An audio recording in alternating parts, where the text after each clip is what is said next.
Howdy, and welcome to another episode of Adult Onset Horsemanship. I'm your host, Daniel Dolphin.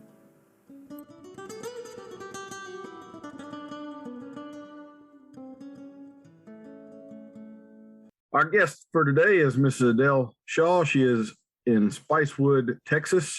Adele uses a science-based approach in training and care and seeks to find a holistic balance between environment, lifestyle, and physical and mental soundness.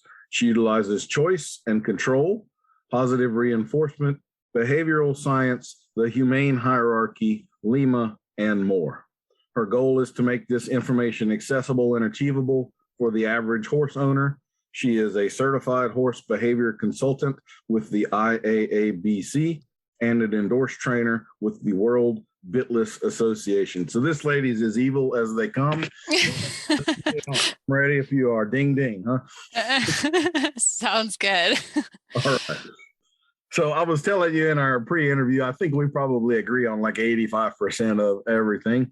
And I do want to touch on some of that. And then we want to get into some of the other little areas where we don't. If things get too bad, my safe word is Dr. Cook. So you just throw that and oh my goodness, Dr. Cook. Yeah. No, that's I'll use the same safe word. How about that? Sounds good. Now my goal in the interview is to get to a point where I can say that out loud. No, okay. No. Let's not do that. Let's stay on the same page and talk friendly.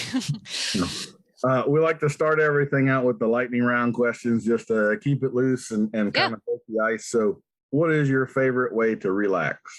Oh man, I'm a binge reader and Netflix watcher. So I will just turn on a series and I wait until the series is like that season is completely done. So Netflix tends to release everything all at once now, but they used to back in the day, like one time a week or once a week, they would release the episodes. And I waited till they were all done so I could just plop in front of that TV and just watch for a whole day straight. And I'll only do that every once in a while, but that just helps me de-stress so much. So that's one of them. And then reading, I do a lot of reading. What kind of shows do you watch? Is it rom-com stuff or like? No, I like shows like How I Met Your Mother, and also Supernatural is another one of my favorites. I've watched that at least 4 times through. And that's a lot of seasons. So yeah, that gives you an idea of how much binge watching I'll do.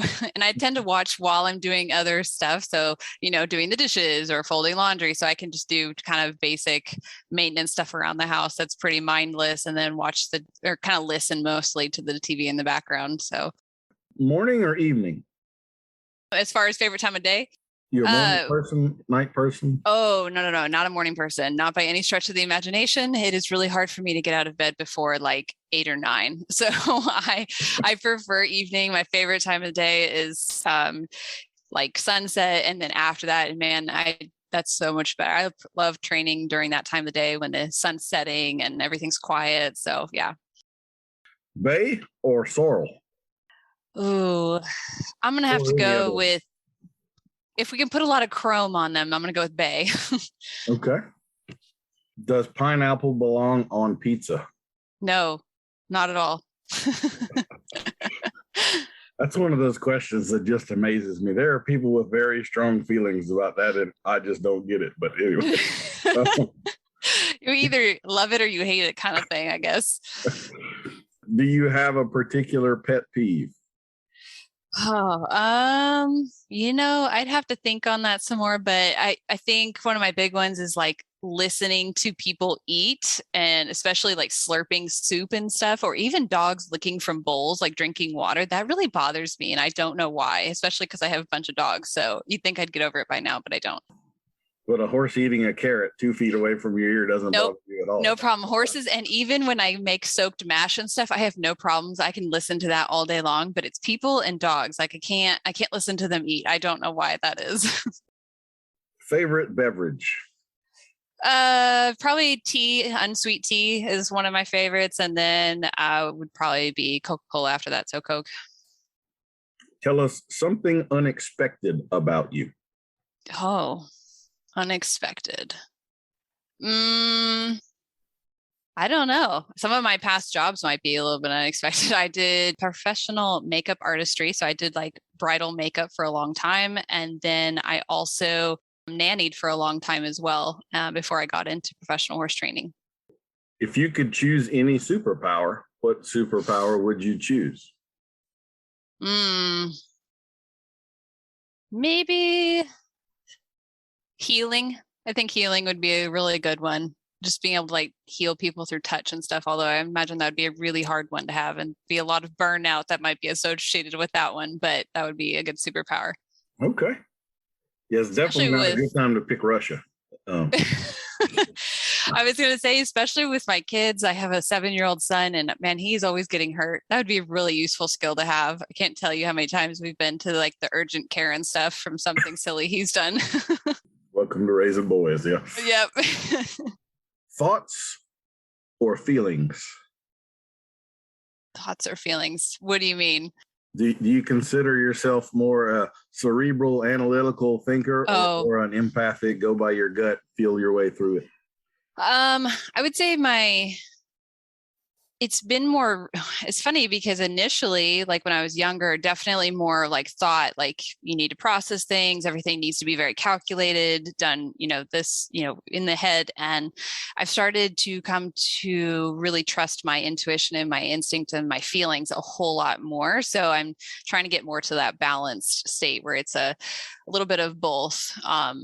But I tend to probably run more towards the analytical, like thinking through things and having a game plan and all of that, more than just going off of feeling. Right before we throw the game plan out the window and do what the horse. Are you decisive or indecisive? I tend towards indecisive. I tend to want to run my opinions and thoughts and things and plans by a bunch of people. So particularly my husband, I always run things by him first.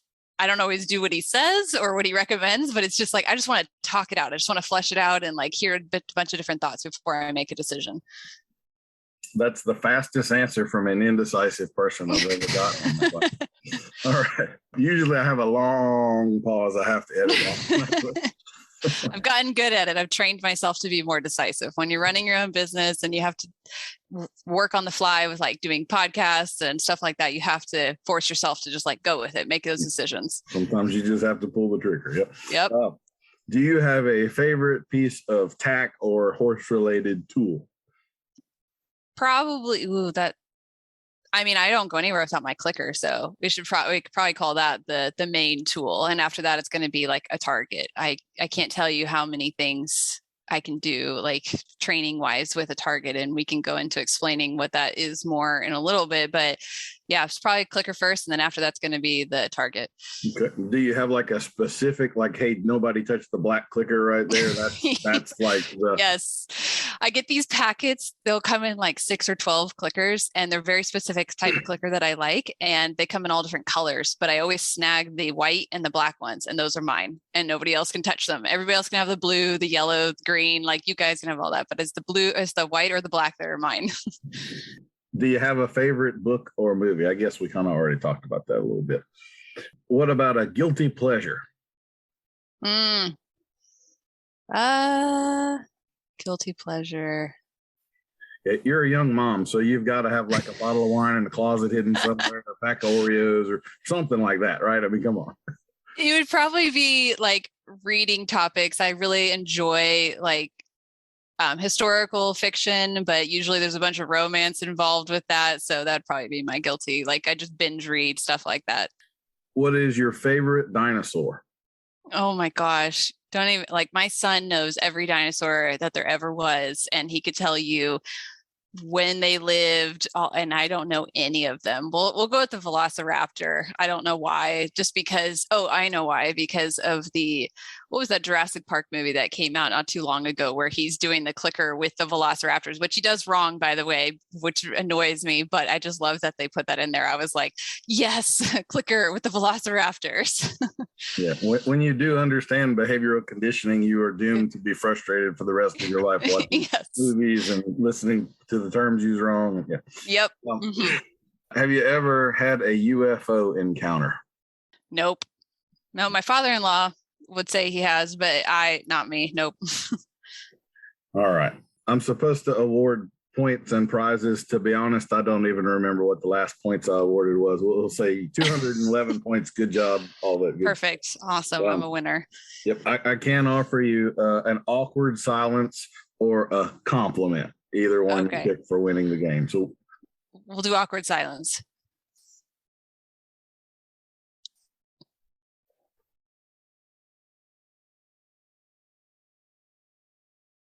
Was that satisfying or what? That was very awkward. Very satisfying.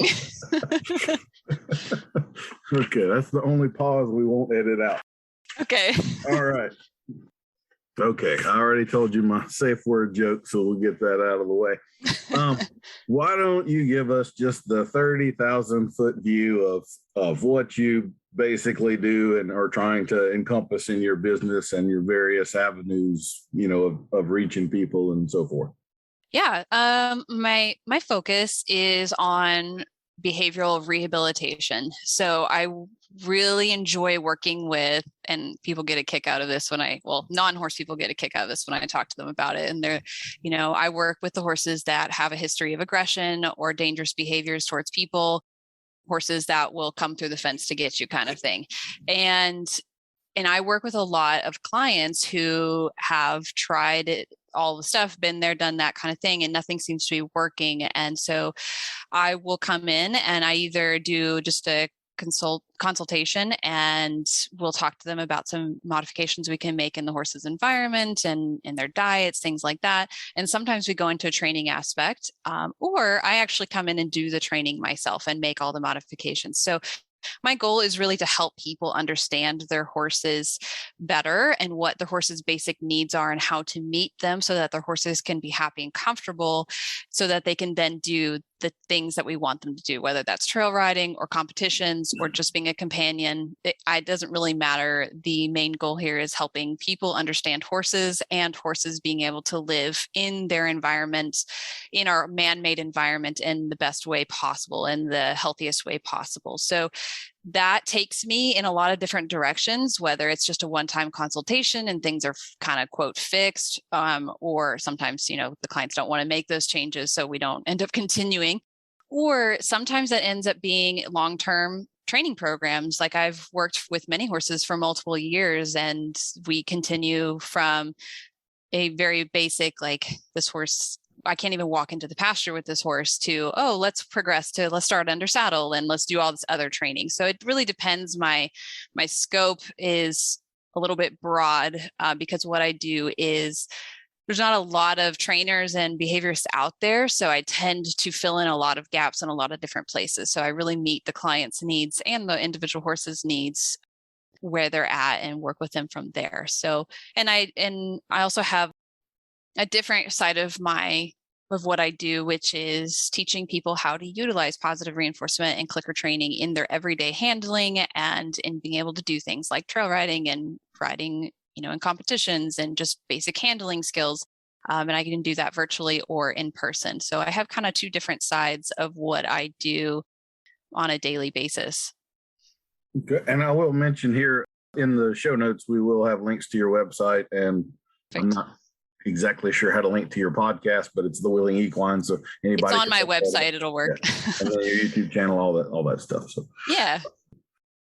What turned you into one of these wacky positive reinforcement people? Was there like a catalyst event, or have you just kind of naturally tended that way? How did you start with horses, or maybe it was dogs and then you transitioned to horses, or where did that all happen for you? Yeah. It's always been horses for me. I've been riding and been around horses since I was 8, and I've always been interested in working with horses that were kind of the quote rejects of I would go to summer camp and I would literally ask for the horse that nobody else wanted to work with. And I don't know what it is about me, personality, genetics, whatever, that makes me prone or drawn to horses like that. But I've always had a heart for them and wanted to be there for them. My approach to working with those kinds of horses was quite different at the time. I was still very much immersed in a horse culture that believed in heavy dominance, and you needed to really bully the horse to get them to behave well. So the more let's say you had an aggressive horse that you were working with, or a horse that was really resistant, or people would call it a bully, whatever. The solution was always to be more heavy-handed and to push harder, kick harder, scare them more. So at the time, obviously my approach was quite different. I had a bunch of stuff happen in my life as far as I started, I had kids and got married, and there was some financial stuff, and there was just all kinds of stuff that happened that caused me to have to temporarily step away from really intense horse stuff. So I was doing it more recreational for a little while, which didn't last very long, but that gave me some space to start exploring dog training. I had always been interested in dogs as well. I did competitive agility for a long time and obedience. And I worked at a boarding kennel and got certified for dog training. And that's what introduced me to clicker training and positive reinforcement, was working with dogs. And then when I started coming back into the horse world more in a more dedicated, intense way, I got involved with a mare. Her name was Tiger, and she was kind of the catalyst for everything where I am now. And she unfortunately passed away 2 years. It was in 2020. So she came from a really rough background, which at the time I didn't know and didn't understand very well. And I'll backtrack really quickly. When I was with horses, when I competed with them and everything, I did hunter jumper, I did dressage. I was riding 7 days a week, many, many hours a day. Like, I was really intense as far as the competition training, taking lessons. I took private lessons pretty much every day. Like, it was really intense horse stuff. And then when I took that kind of recreational break, I still had horses, but I just wasn't showing and competing and training as often. So when I got back into horses, it was still from a recreational, that's where I kind of started from, was with that recreational stuff. And I bought a mare, and she came from that really rough background, and I started to implement a lot of the stuff I had been learning kind of in that in-between stage. I had learned a lot about natural horsemanship. I had learned a lot about classical dressage. I had learned a lot about keeping horses in a healthier way and meeting their species appropriate needs, and just on and on. So I had been learning a lot throughout this process. But then I got this mare, and even though I was implementing all of this, my improved knowledge on how to use negative reinforcement and my improved knowledge on horse behavior and meeting their needs, it still wasn't enough for her, because she had so much trauma and baggage with pressure, any kind of pressure. Like, you would just step close to her and she would go into full on red flag mode, like above threshold. She was terrified because of how people had treated her. So it really required me to try something completely new. So I started exploring different ways of interacting with horses, because I couldn't apply any level of pressure with her at all without her going through the roof and it being extremely dangerous. And she would buck and rear and bolt, and it would take 2 hours to catch her out of the pasture. It was intense. It was a lot. And she really pushed me to start exploring more and learning more about horse behavior and about what trauma looks like in horses, and just a bunch of different stuff. And we could go into all of this. So I was actually on social media and started seeing some clicker training videos. I'm like, what is this? Oh my gosh, you can't use clicker training with horses. You can't feed horses. That makes them dangerous. And I was a huge skeptic, and I pushed back on it. And then my friends really encouraged me. They said, you don't really have anything else to lose, because at this point she was so dangerous to be around, but I couldn't sell her because she'd end up nowhere good. My other option was putting her down or just letting her sit in the pasture, which wasn't safe either, because if something were to happen, I wouldn't have been able to properly take care of her. And so they were like, you have nothing else to lose. Why don't you just try it? I'm like, okay, fine, I'll try it. So I started exploring it. I just read a couple of books and played around with it a little bit. I made a lot of mistakes early on, which actually some stuff started to get better, but some stuff actually got a whole lot worse because I didn't realize what I was doing. I again, all those mistakes. So I ended up putting it away. I was like, oh, clicker training is just not for horses. You can't do it. It's not safe. It made her into a, angry food monster. So now she's not only just dangerous under saddle, she's now also pushy after the food, really grabby, biting, like all of the the horror stories that you hear about. So I set it aside for probably about 6 months. And then I had another friend who was like, I think you should try it again, but this time with professional help and coaching. And I was like, what? I need coaching. And so I took it up again, this time with a stronger support system and stronger education. And that was kind of that was it. I was hooked from then on out, and our relationship completely transformed to the point where I was able to take her out on trail rides, no problem, alone. I could ride completely tackless. We could do all kinds of, just the relationship, everything about her changed, and everything about me changed as far as interacting with horses. And it started to roll over into the rest of my life too. I stopped looking at I started looking at the people around me and all of the living beings around me, whether it was dogs, kids, human adults, horses, parrots, it doesn't matter. I started looking at the why of their behavior. Why are they doing things the way they are? How can we help them? How can we, manage the environment and look at what's reinforcing that behavior, and just looking at interacting with the world and the people around me and the living beings around me with that LIMA mentality. So least intrusive, minimally aversive approach. So while I'm going to say this, I'm not anti-negative reinforcement. I'm not anti-pressure. It's just what I do. I work with horses that have experienced just so much poor handling and training and serious amounts of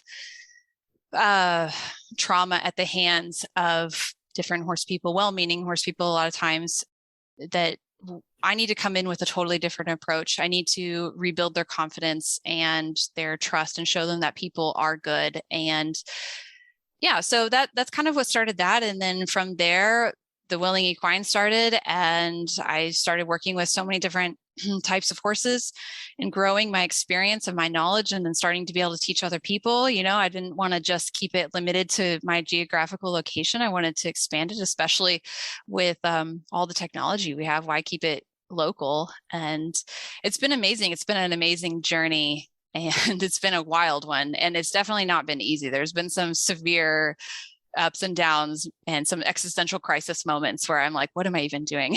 But yeah, so that's how I got here. Okay. See, 85%. We're right on the same page. I cry every day. Every single day. It's rough.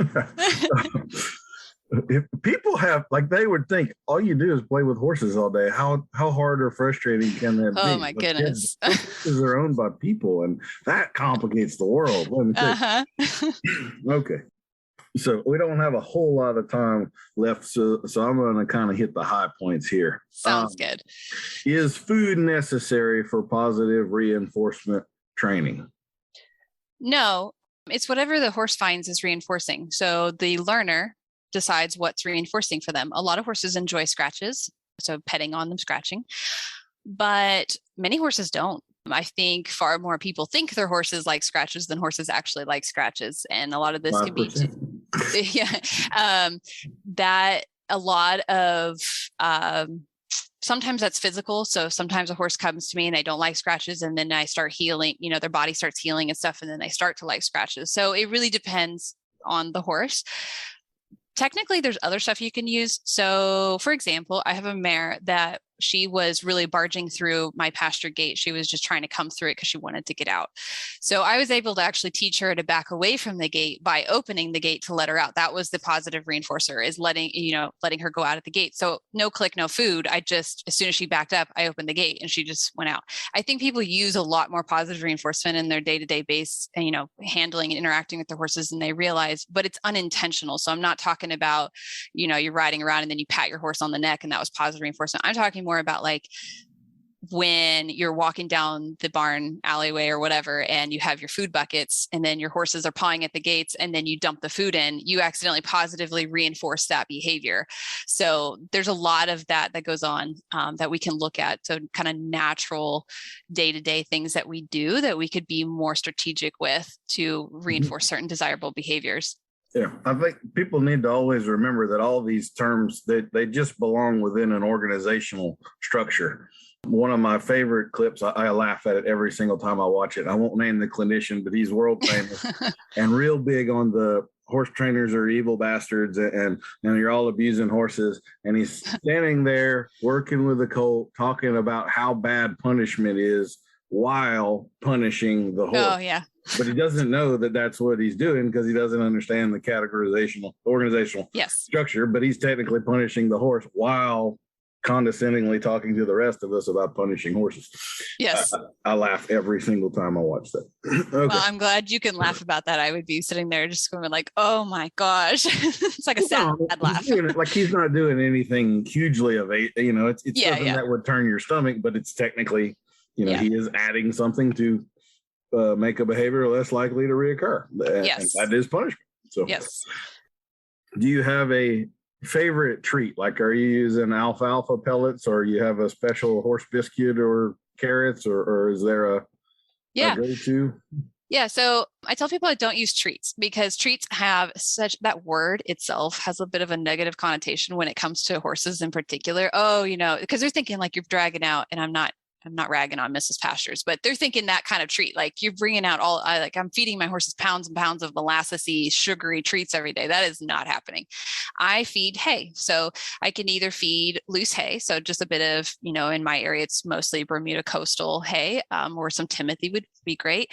So you can just have like a bag on your side that has a bunch of loose hay, and it's just part of their forage intake every day. Or so that tends to be a little bit cumbersome to carry around. If I don't have to do that, I will use like a Timothy pellet, or an alfalfa pellet. But that is 99.99% of what I use. And then the other, well, actually, I should say it's more like 90% because I try as much as I can to cut up celery and use that because it's really low calorie, and that helps because I have a bunch of metabolic horses. So I'm always trying to cut back on their calories. But yeah, so at the end of the day, we're just using forage. We're just using part of their daily intake of forage every day. And I might use something like some carrots or some low NSC type, something from Tractor Supply or something. But that's like 5 of them I might use for like an extra special, like, yeah, you gave me, that big trot that I've been working really hard to get.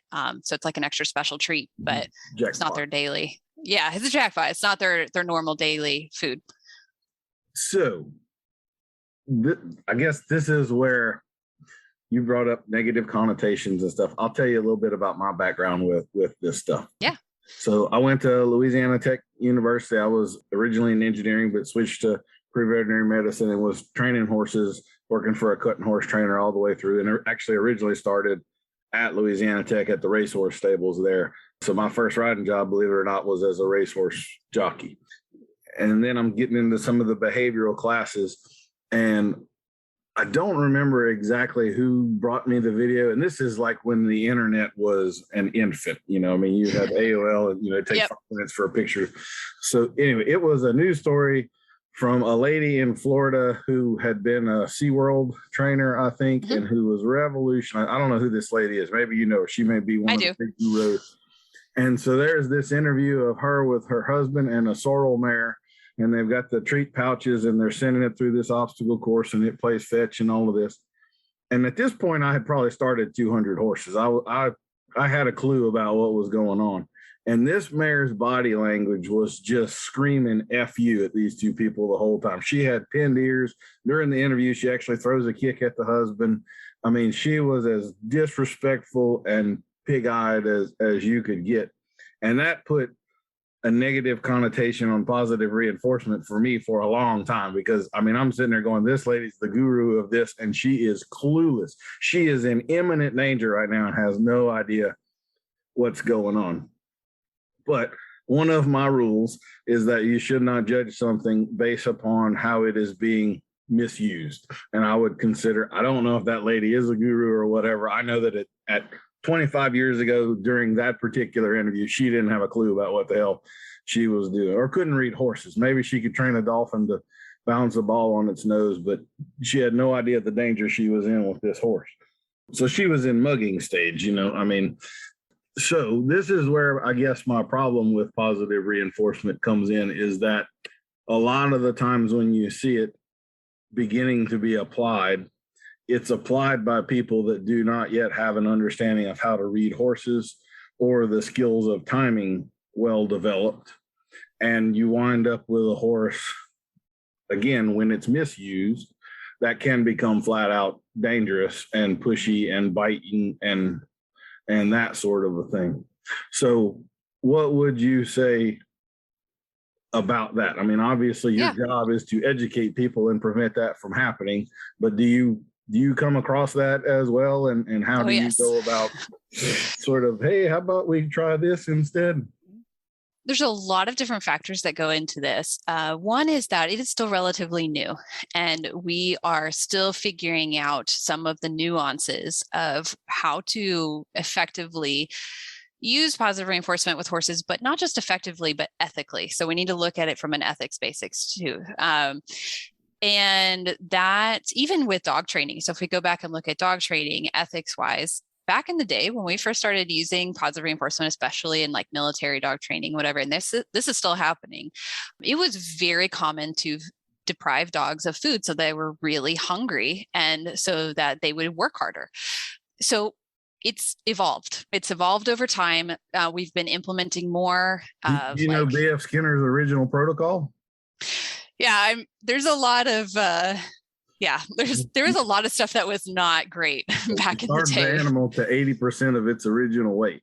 Yeah. And then you started from there. So they were hungry. And I have to say, full disclosure here, falconry is one of my hobbies. And that's actually something we have to do. You weigh the bird every single day, and there is a flying weight. And if you get them too fat above that, you lose all motivation and may lose your bird. So that is still at play in some worlds, I guess. It's not that we're starving them. I mean, you're looking for the range. You're not trying purposefully to take them as low as you can take them.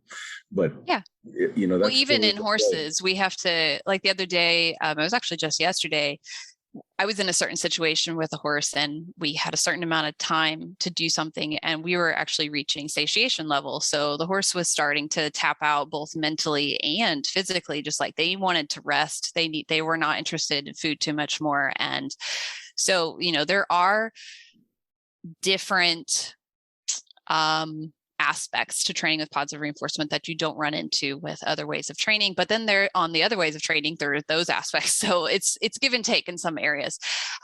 So ethics has changed a lot in the animal training world, in the behavior world over even just very recently. I spend a lot of time listening to webinars, going to conferences, just continuing education in this area, learning more about consent and control. Now, animals don't understand consent the same way we do. So I'm using that word loosely for a human learning, but choice and control, cooperative care, just all this, we're really just we're just really starting to explore the ethics in animal training. And so when you look back at older training videos with positive reinforcement, regardless of the species, there's a lot of stuff in those videos and the way they did things that we don't necessarily do anymore because we've realized that it's stressful for the animal, it's not healthy, it's not safe, on and on. On top of that, you've got your individual species. So if somebody who doesn't understand the individual species needs, horses, for example, require, they graze 18 hours a day, plus or minus, and they require, their seeking system is activated like all the time, basically. They're always looking for food. So some of the things that we do with horses that you don't necessarily do with some other species are, I always have other forage available. So there's always grass or hay available so that they're not frustrated and constantly feeling like they have to do what I'm asking them to do to get the food. This is a whole nother hour-long conversation on that and how that ends up working. I will say in short, yes, the horse still participates in the training, still actively engages, still wants to engage. It's all in the strategy and how you do it. So a lot of our older training, though, with horses, we were implementing a lot of what we were doing with dogs which is a different species, with horses, and not realizing that these horses that we were working with were often on highly restricted diets. So they were getting 2 flakes of hay in the morning, 2 flakes at night, kind of thing. And then we would walk into the arena with a pouch full of food and we're like, go do all these things, even though you're in winter is coming mode, like you're in starvation mode, because your body is not designed to have food restricted like this. So they're frustrated. They're frustrated all the time because they're not able to meet their needs on a daily basis with grazing and getting all of the forage that they need. So now we're crossing into extinction and negative punishment and just all this frustration around food. So this is what I talk about a lot on my podcast and different platforms. Is my intent with how I train and what I do is to not put my learners, my horses, in that state of mind. I don't want them to feel like that they don't have other access to forage. And when they come to me, I want them to be very have really a good way of putting this is have really good feelings around food. So they need to be really comfortable and feel safe that they will always have adequate forage available. So when I have a horse that has been in that deprived state, it does take me some time to help them feel really relaxed around food again. So there's a whole nother side to this where we have to look at, and this is where LIMA and the humane hierarchy comes in and all of that, is we have to look at how the horse is living and how they're eating on a daily basis when we are starting our training. This isn't much different from, you're going to start a horse under saddle. Well, you need to look at how they're feeling physically. If you're getting on a horse that has kissing spine to start them under saddle, you're going to have a really rough time and it's going to be terrible for the horse. So the same idea here, we're just looking at more internal stuff. So like the stomach, how does the stomach feel? How do they feel about food? Have they been really deprived? All of that. So we can't I'll just sum it up. Basically, we've made a lot of progress in this area, and my job and what I do is helping people get started on the right foot. And this is the same as with any other kind of training. We see trainers all the time, whether they're training with negative reinforcement or positive reinforcement or any type of training method or anything like that. If they go into it as a novice trainer without any coaching, with minimal education, and they're just playing around with it, they're going to make a lot of mistakes. They're also probably going to miss all the horse's signs of frustration and confusion and fear. That's a really common one for people to miss, is a bunch of subtle fear signs.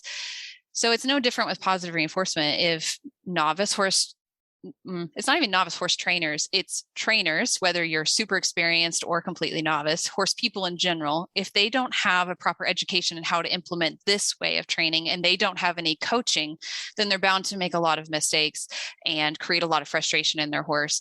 And so what's going to help that is to have more and more trainers, like is happening now, have more readily accessible information and really thorough education programs, and that's my goal. That's why I do a lot of online stuff and have my courses, is to create that.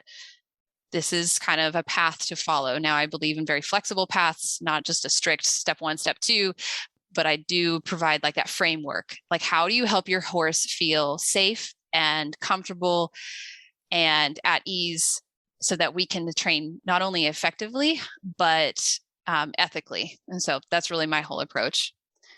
So you would agree that basic horsemanship skills like timing and ability to read the horse are equally important in your world as they would be in ours. This is not a workaround of doing that work and learning those lessons.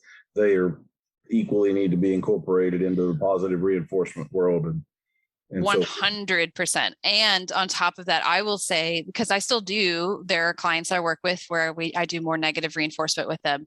This has made me 100 times better trainer because my timing has to be impeccable. And I spend hours and hours practicing timing, and that's like way too small of an amount of time, but I spend so much time practicing my mechanics, what we call mechanics. So basically what my body language is doing, like how am I standing? What am I doing? Does this look consistent? Does my vocal cue sound consistent? Like how can the horse accurately read what I'm asking them? And I practice this with other humans. So like we'll get into clinics and I have another human and we're practicing on each other and we're practicing timing and we're practicing shaping games. And we spend so much time getting to that point where we are very consistent, very predictable, and clear with our training so that our horses can have the easiest time possible figuring out the puzzle, right? Because they're just they're in the dark. They don't know what we want. This is all foreign to them.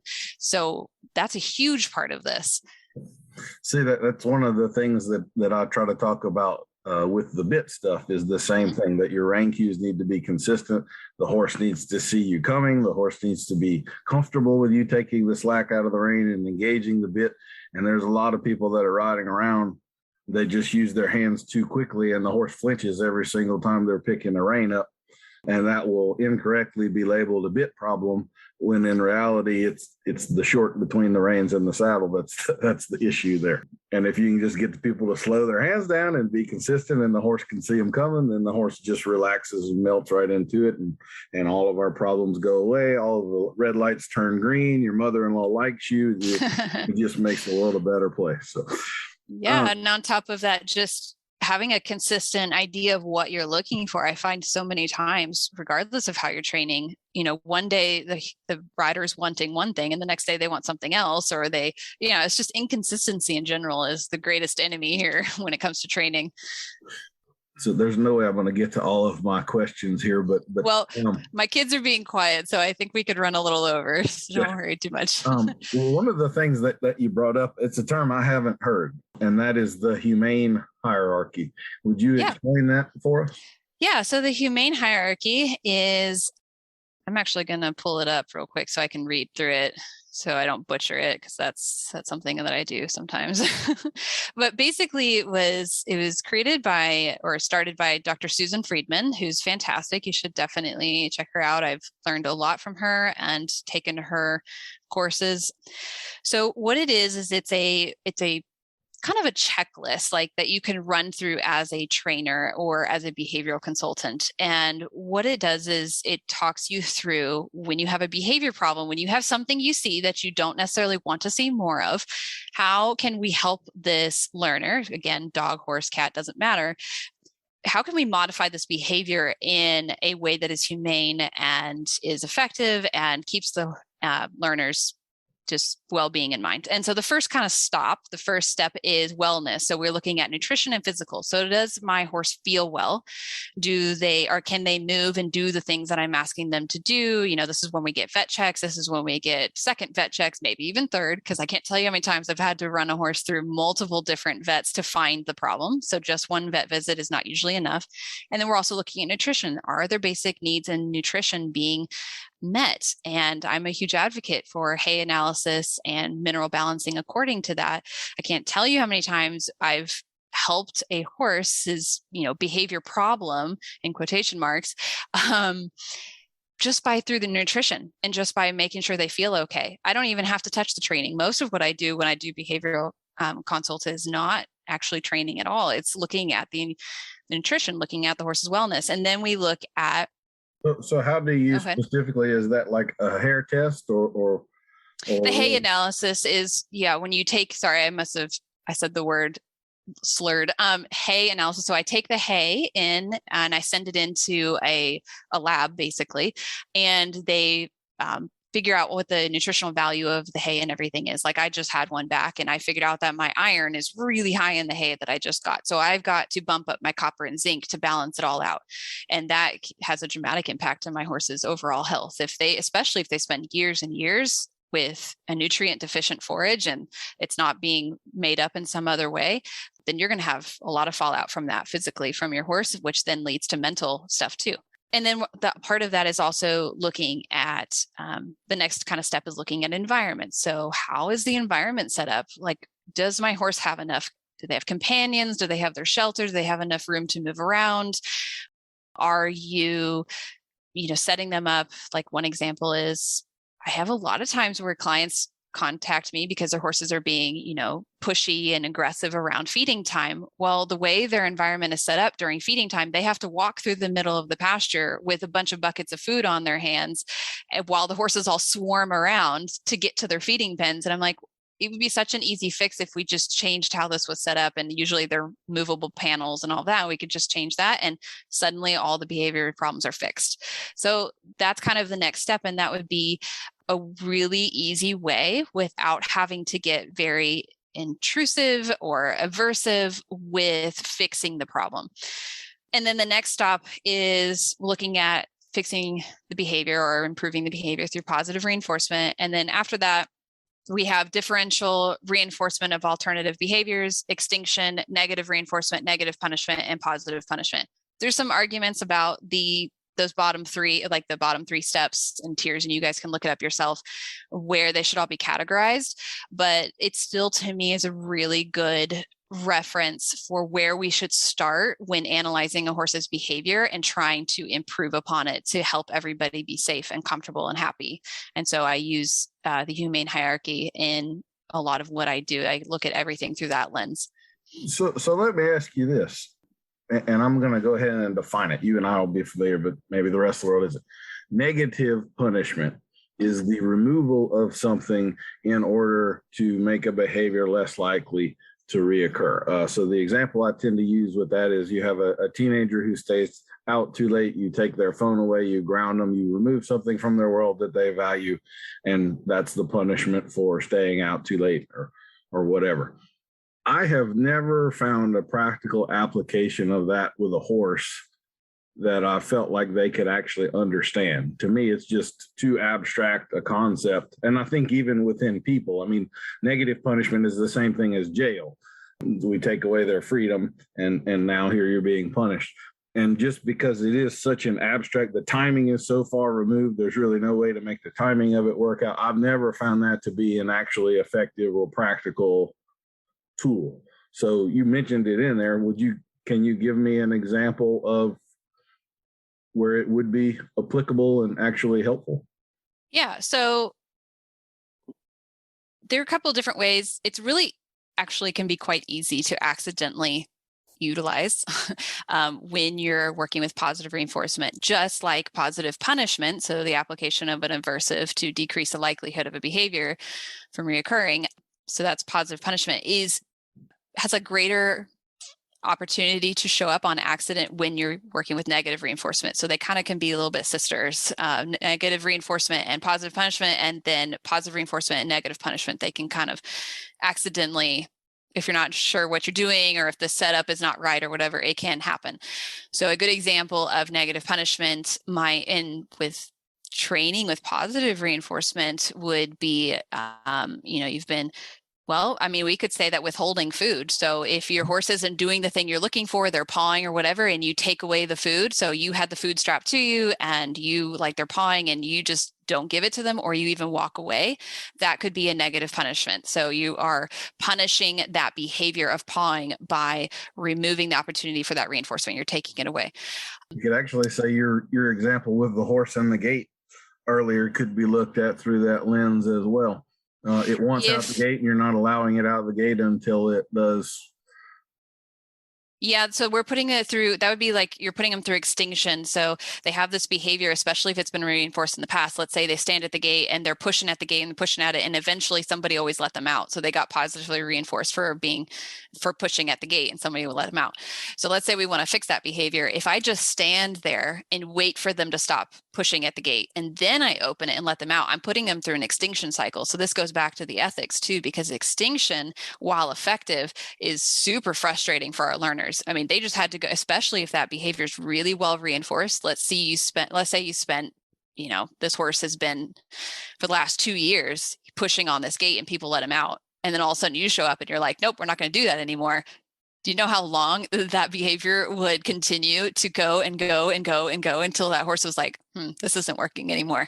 But in the meantime, and this is what happens actually a lot of times with novice clicker trainers and positive reinforcement trainers, and happened to me in the early stages, and this is what creates that dangerous behavior, is we accidentally use a lot of that because we're like, our criteria is way too high, what we're looking for. We're not setting them up for success. We're just sitting there waiting. We're waiting for the thing that we want. And then we eventually click. In the meantime, the horse is going, oh my gosh, I'm so frustrated right now. And so what they start to do is escalate their behavior. So going back to that gate example, you have a horse pushing at the gate. Well, now they're starting to get frustrated because you've just been standing there staring at them and they're thinking you're an idiot at this point. And they're going to start pawing at it. Okay, that's not working. They're going to start reaching their head out and maybe even trying to snap at you. Like they're trying to do stuff. They're escalating their behavior that used to work to see if they can get you to now do it with these stronger, bigger behaviors. So this is where what I do, and I've worked very, very hard to get to this point and teaching people how to do this, is to avoid those situations altogether. So what I'll come in and say, okay, we don't want this horse to push at the gate anymore. There's a lot of things we could do in that situation. We could feed them down the fence so they're not standing at the gate. So then when they first walk up to the gate and they're standing quietly, we open the gate right away. And so we're setting up everything. We're getting the antecedent arrangement. We're getting it all set up so the horse can be successful. And then from there, I might start looking for, okay, they just tweaked their muscles and started to shift their weight back right there at that microsecond. I'm going to let that gate open right then. And I'm going to start to shape this behavior without all of that extinction, without all of that frustration, until a couple sessions to a week or two down the road, they're backing up 4 steps away from that gate right as I'm arriving. And then I open the gate. But we start off with little tiny criteria that they can easily achieve. And then we build from there.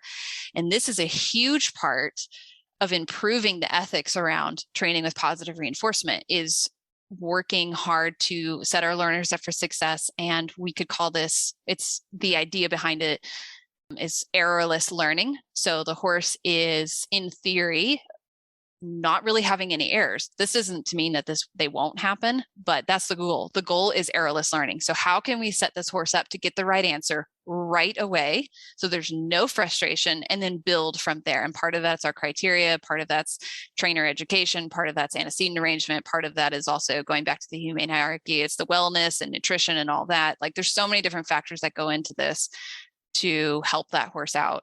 And I've completely forgotten your original question. Well, negative punishment. Well, I was just going to say, I mean, like the way that you just described that is exactly the same way I would describe negative reinforcement. Mm-hmm. And I guess we kind of have, I don't really want this to be set up as a positive reinforcement versus negative reinforcement. No, it's okay.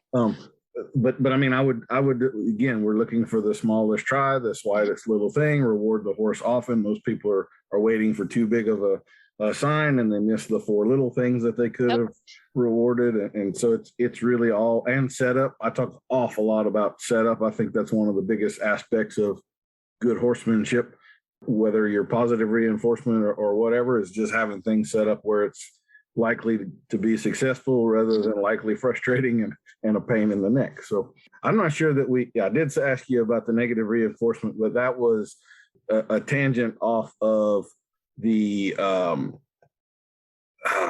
humane hierarchy. So you talked about wellness and environment, and did you finish that?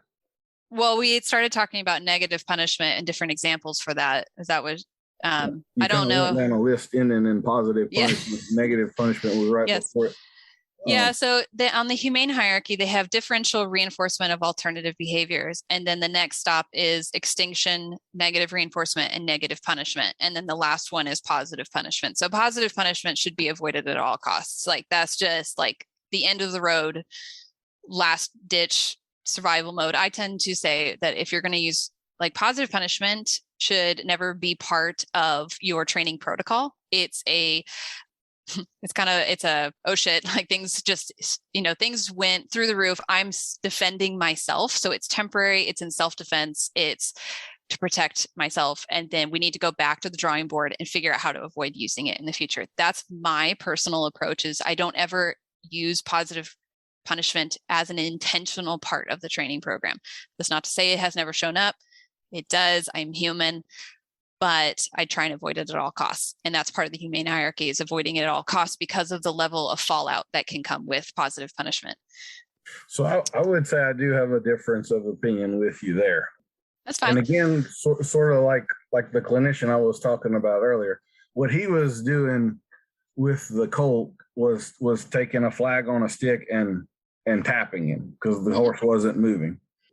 I think it comes down to connotation. When people hear positive punishment, their mind goes to like a baseball bat with some nails through it and beating on a horse or something like that. And positive punishment doesn't even have to involve touch at all. I could go, hey, and when they do the wrong thing and I scare them a little bit, and that's the aversive, I added the me jumping and making a loud noise to discourage the behavior. An electric fence, which I think is one of the most humane, best fences for horses, works through the principle of doc, it hurts when I move my arm like this. Positive punishment.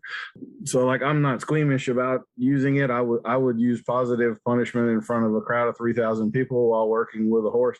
I don't think 2,998 of them would know that that's what I just did if I didn't describe to them that that's what you just saw me do. So I don't really find, again, to me, it's a horsemanship issue. Can I take positive punishment and take it too far and go off the rails and cause myself all kinds of problems that I'm going to have to fix with this horse? 100% I can do that. Can I use it in a smart way and be kind of slick and use it effectively on a day-to-day basis without problem behavior showing up and all kind of, 100% I can do that. I think it comes down to the skill of the person. Go ahead. Well, I was just going to jump a little further down into that rabbit hole, but you can holler Dr. Cook now if you want to, or whatever. No, that's fine. I don't have a problem talking about this. I think positive punishment can be used in a ethical and I'm tentative to use that word, but it can be used in a well-timed way, in a way that is not permanently harmful, long-term, whatever. But it's not my go-to, and it's way, way, way far down that list. I don't go into my training going, I'm going to use positive punishment today. That's basically what I meant by that. And, again, just like we talked about, positive reinforcement is defined, or the reinforcer is defined by the learner. So is positive punishment. So what is punishing to the learner is they define it, not us. I have a really good example of this that I love to share. So I have a mare and she does not like her head being touched. She does not like being rubbed on her forehead. It is just, she hates it. And I had a student that was working with her and they were teaching her to line up at the mounting block. And every time she'd line up at the mounting block, she would click and feed. Well, I was watching and everything was going great. And then I stepped away for a little bit to do something else. And then I came back, asked how things were going. And she said, well, it fell apart after you left. I said, oh, okay, interesting. Show me what was happening. So she showed me again. So the horse lines up at the mounting block. She clicks and feeds. And after she feeds, though, she rubs the horse's head. And guess what started to happen? The mare stopped lining up at the mounting block because the being rubbed on the head was punishing. So the behavior decreased, the behavior that we were looking for, but we unintentionally punished it. So that was a form of positive punishment.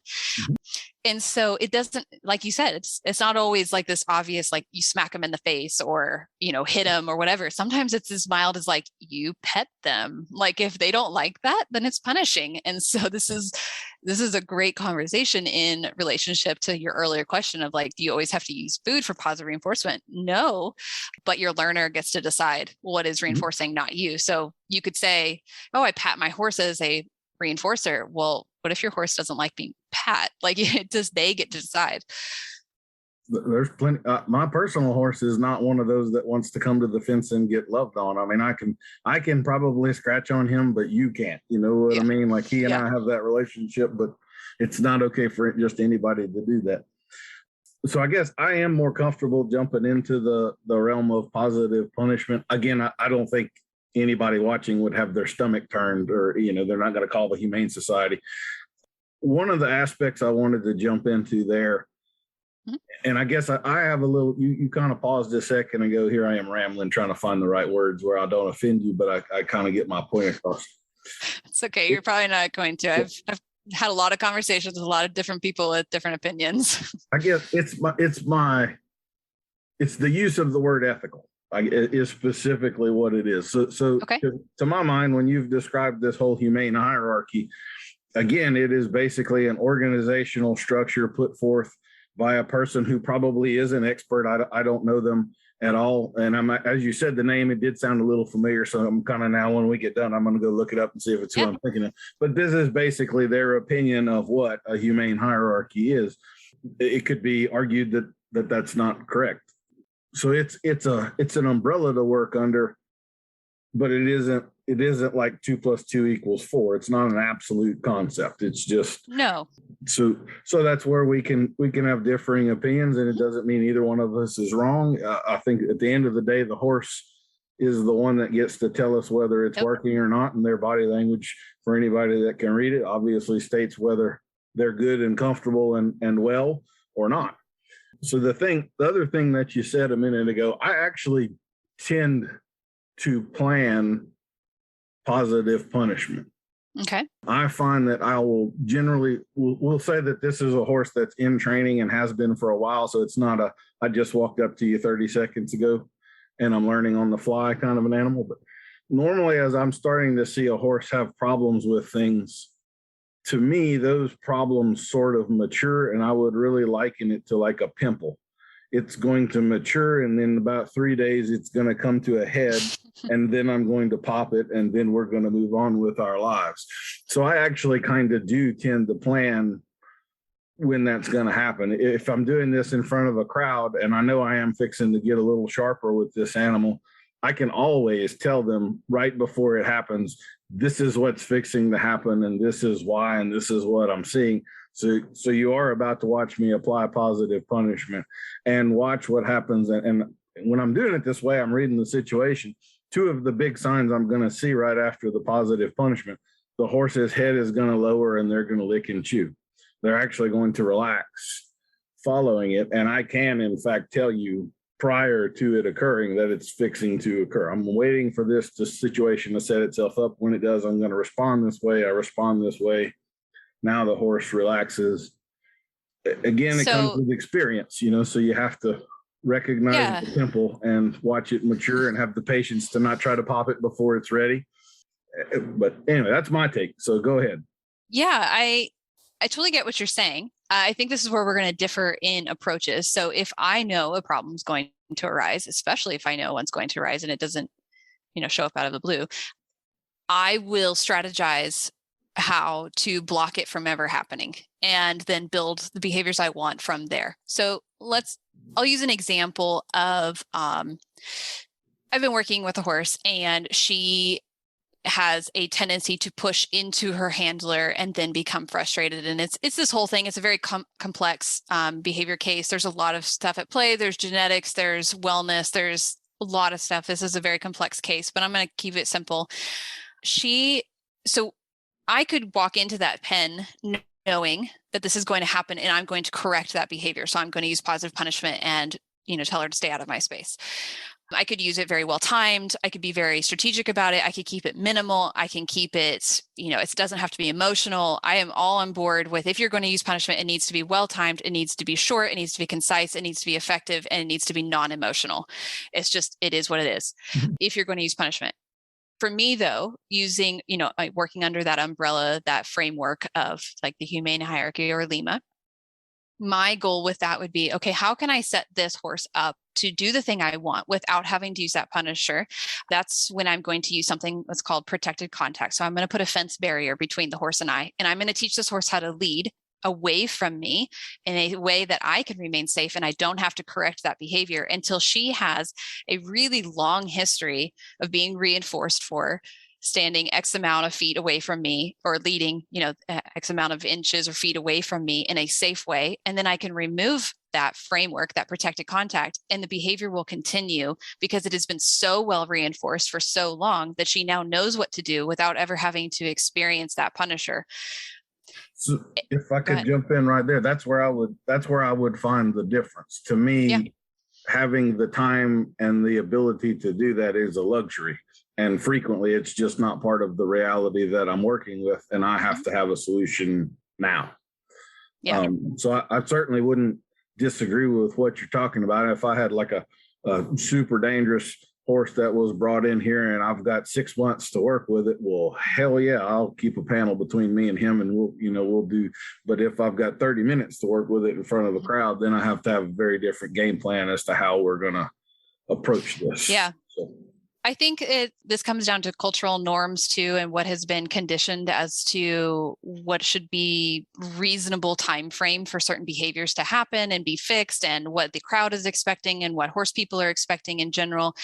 I am working in a slightly different area of the industry where my goal is, one of my big goals is to start working towards changing that time frame expectation. And I would love nothing more than to see the short time frame fix it type expo type displays and all of that changed. And I tell people things are going to take longer than they are, and people have been more than happy to sign up for much longer timeframes. I think it's a matter of changing people's expectations and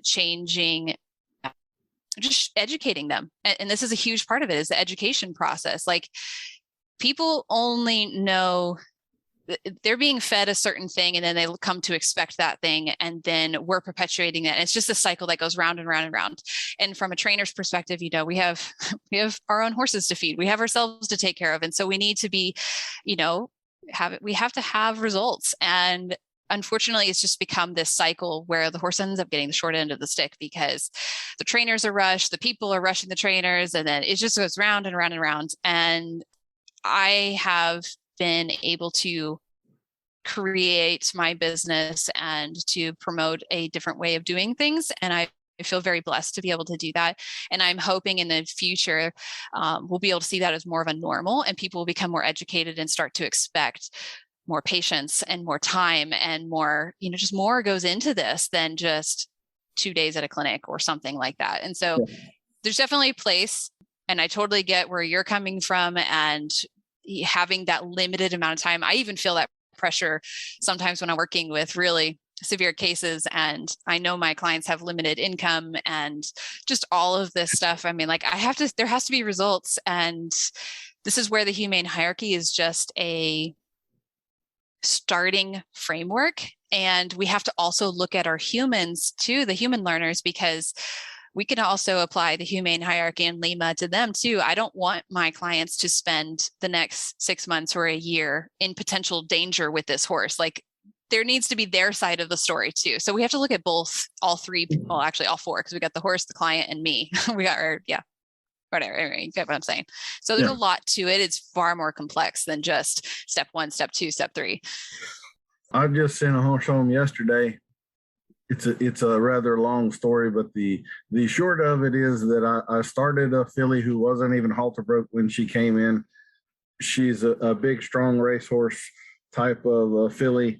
I put 45 days on her. That ended 4 months ago. Mm-hmm. So she hasn't had a saddle on her or anything. And then I come to find out very recently that this is to be the personal horse of a 72-year-old man who just recently got bucked off of a Welsh pony for kids and broke 3 ribs. And now he thinks he's about to ride this thing that hasn't had a saddle on it in 4 months. And do I sleep well at night knowing that? No, I do not. That is absolutely an unreasonable expectation and a hell of a position to put me in. And that filly needed 6 months, 8 months of riding. Yes. And need a rider yesterday when he rides her today. Not that this is just a train wreck waiting to happen. And can I get things done with a horse quickly? I can. Does that mean that anybody in the world can get on behind me and do that same thing? Hell no.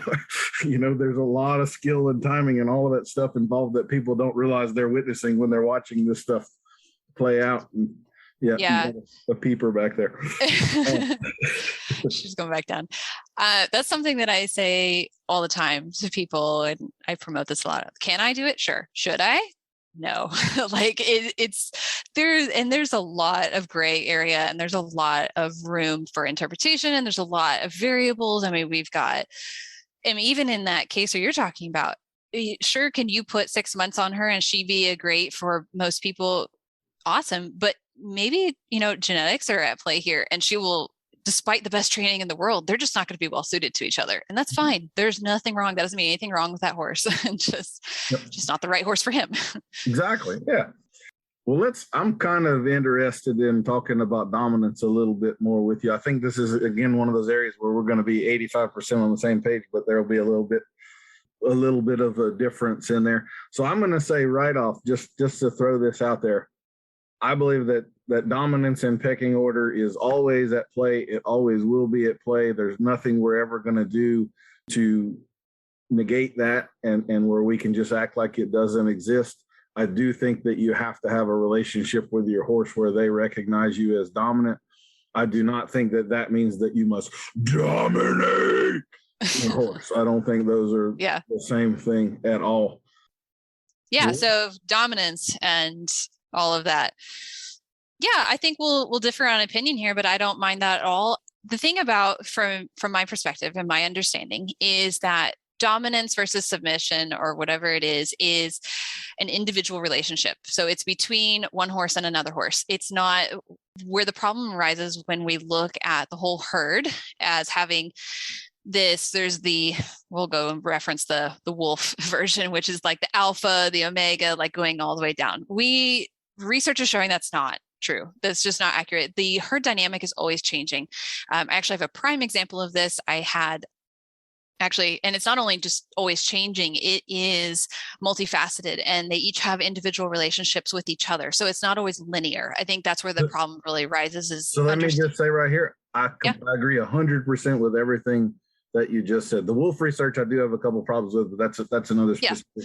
But everything you just said, we do not differ on at all. I completely. Okay, perfect. Yeah. So, I have an example. I have 3 mares in a herd, and I'll give you their names just for easy reference. So I've got Cashmere, Pumpkin, and June. And Cashmere was kind of, if we're going to go that, we'll just talk about it in a linear way briefly. She was kind of like at the top. And then we had Pumpkin, and then we had June. What happened though is June kind of came up and started messing with Cashmere. She's turning 4 this year. And so we had a whole bunch of hormones come in and just like all of this stuff. And she's just growing into herself. She's also settling into the herd. She's only been here for about 8 months. So it's really becoming, the dynamic is changing. And so she started messing with Cashmere. Well, so now we've got this weird dynamic where I've got June that pushes Cashmere off of resources, and then Cashmere that pushes Pumpkin off of resources, but Pumpkin pushes June off of resources. So it's like this weird, totally messed up thing. And it's a little bit problematic right now, but this just happened a couple of weeks ago when I was watching it. I was like, oh, great. Thank you. Thank you for throwing that in there. And really what it comes down to is access to resources from, again, my understanding and my research and what I observe in my own horses is it's very particular to resource access. So when I talk about Pumpkin moving June, it's because Pumpkin wants the hay and she's going to move June away from it. Or Pumpkin is coming for the water, moves June away from it. June now wants the hay, Cashmere's on it, she moves Cashmere. So in the absence of resources available, there really is no pushing each other around. Like if they were just in a completely neutral environment with no resources, there wouldn't be this moving them around, pushing around, because it's not a constant dynamic. It comes and goes based off of what resource is available. Because I also have examples where if the resource is, me, so I can be a resource because I train with positive reinforcement. So I have food and I am associated with that, whatever. So I'm a resource to the horses. And another good example would be that for a while, I had a different 3 mares, and I'll go back to the original one, not to confuse everybody. If I'm the resource, Cashmere might come and actually push June away, but June will push Cashmere off the hay or off the water. So the individual resource changes also what the horses are doing to interact with each other. So I think dominance is a thing, like it's an individual relationship and how they're interacting with each other, but it's far more complex. And I think this is also a big area of research that should be happening and is starting to happen. And I think there's a lot more we have to learn. I think we're just on the precipice of figuring out so much. I think horses have a fascinating and very complex social structure that we don't fully understand yet. And we have reduced it to this. There's the leader, and then there's the followers, there's the dominant, and then there's the submissive one. And then on top of this, we are crossing species with that. So we're saying that we can be dominant over a horse as a human when we're not even the same species. And we can't be sure that horses actually look at us like that and that we are the dominant one and they're the submissive one. I will say, however, and this is probably I think this comes down to interpretation. Really, honestly, we probably are agreeing on the same thing and we're just using different words for it. I don't often use the term leader because of the connotations that come with it. And it's very adopted by certain ways of training. And so I just use different words. I'll use the word guide, or I can use the word leader, but I have to give it context. I absolutely believe that as a human, and we're living in a human world, and our horses are domesticated by us and live in our world, I have to be their guide. I have to be the one that is leading the situation. I have to be the one that is like, okay, we're going on a walk this way, or we're getting into the trailer this way. The difference though is I don't look at that as an opportunity to put my horse into a submissive state or to force them to comply or to get obedience from them. I look at that as more of it. That's my job. My job is to provide my horse with clarity, with information, with consistency, so they can rely on me, so that they can look at me and say, that human knows what they're doing, I should follow them. And I see this all the time with especially my mare River.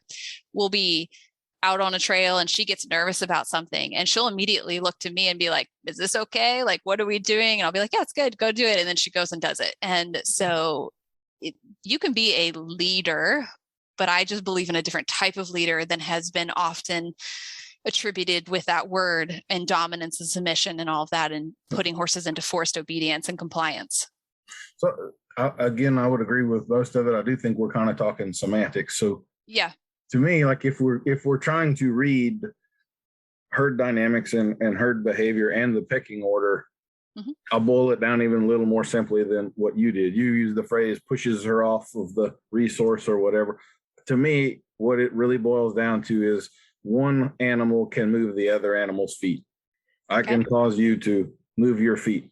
And so through positive reinforcement, I'm going to use the phrase non-traditional or unconventional, but you are still using coercion to move the animal's feet to your will. And thus you're exhibiting dominance, just in a different mechanism than the rest of us might be. So that's why I think you were working with some of these horses that are dangerous and they have some of these dominating behaviors and you can get by with them. You're still approaching dominance, just in a different way that's less head-on brute force. It's sort of through the back door, but you still are working in the same sort of mechanism. So it's almost like we're looking at it just through like a different lens. Like I just view it through a different lens. And I think where I'll probably just leave it at this, but I think where I struggle with the whole dominance thing is it often leads people to asserting themselves physically using more punishment, basically, is what starts to happen. Because if the horse isn't doing what they're asking, the solution has been, and continues to be in many circles, to assert more physical force and to intimidate the horse into submission. And I disagree with that. That's just what it boils down to, is I would rather. So let me ask you this, just to be the jerk that I am. How would one horse assert their dominance over another horse? Wouldn't they use exactly that same mechanism of, like, I feel like if I'm really breaking down, and I don't have the list, I did this one time, I really sat down for hours and watched.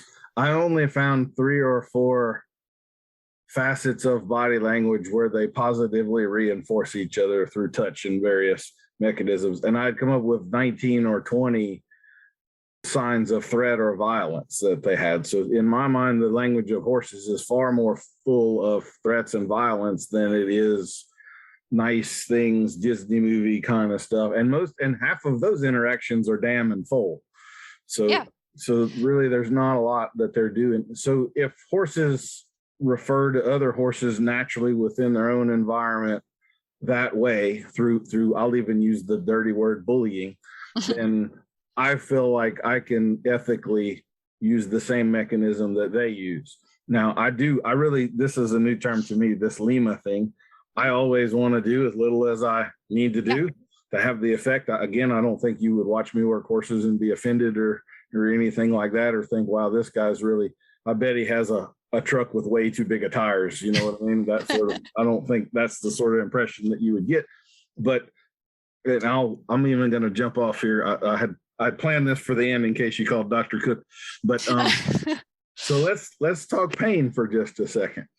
Well, before you go on to that, I have a couple of thoughts about what you said, unless it's all going to tie in. Nope, go ahead. Okay. Real quick. So my statements on those two things are, one, I'm not a horse. So horses know I'm not a horse. I'm already working against the situation because I'm a predator compared to them. So there is an argument to keep things even as familiar as possible then? No, because we need to work extra hard to counter condition. We already have a negative association for them. They already view us as a problem. And so if we're going to look at it through behavior and stuff, and we want to have that relationship with our horses, we now need to work extra hard to say, I'm not only not a bad guy, I am a really good guy. And so I'm going to counter condition that whole thing. So I'm creating lots of positive associations by continuing to use physical threats or assertion or any type of just aversive stuff. Really, we're working against that relationship we're trying to build, because we're continuing to confirm to them that we are dangerous, that we are the bad guy. So that's my thought there on why I don't need to come in and use as much threats and stuff like that as other horses use on each other.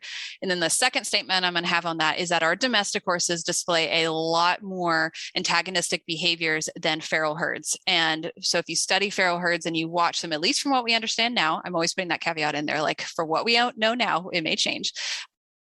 There are very few, very rarely displayed antagonistic behaviors towards each other, except for when stallions are fighting for mares. So mare to mare, inside the herd, stallions towards mares, whatever. There's not a whole lot.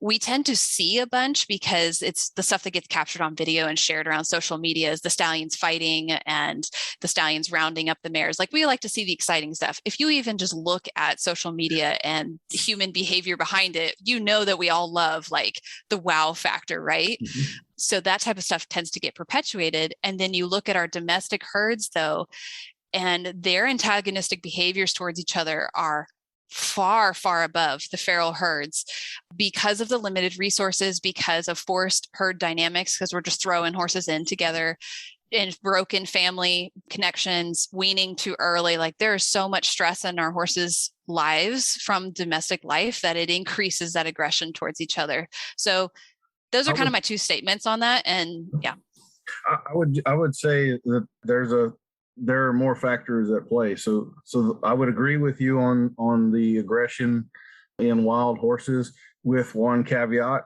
A behavior that is typical in wild horses is that if a new stallion comes into and takes over a band of mares, just like lions, they will actually kill the young foals.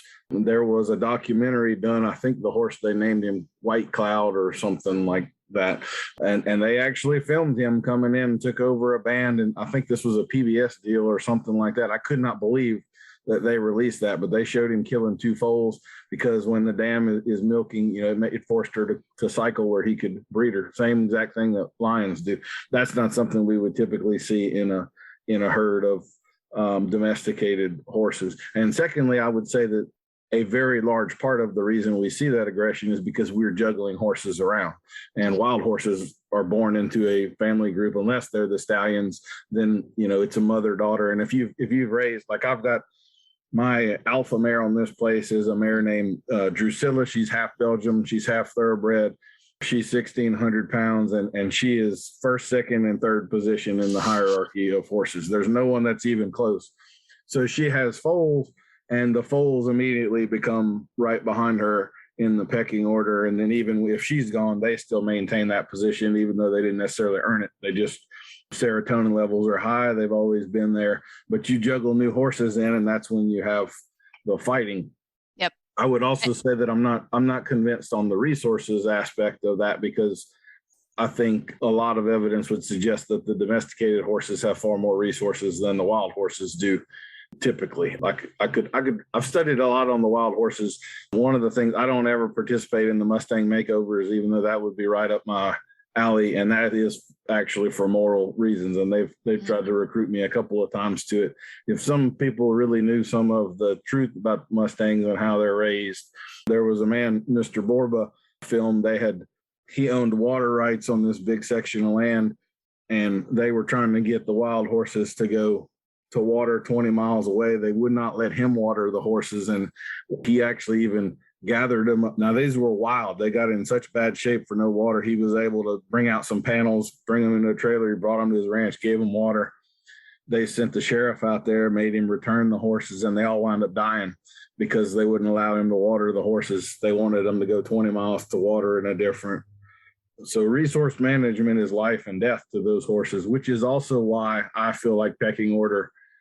I kind of feel like some of this research that's going on now is sweeping under the rug a very important principle and pretending like it doesn't exist. And again, the species difference, to me, to every horse out there, innate in its nature, pecking order is life and death.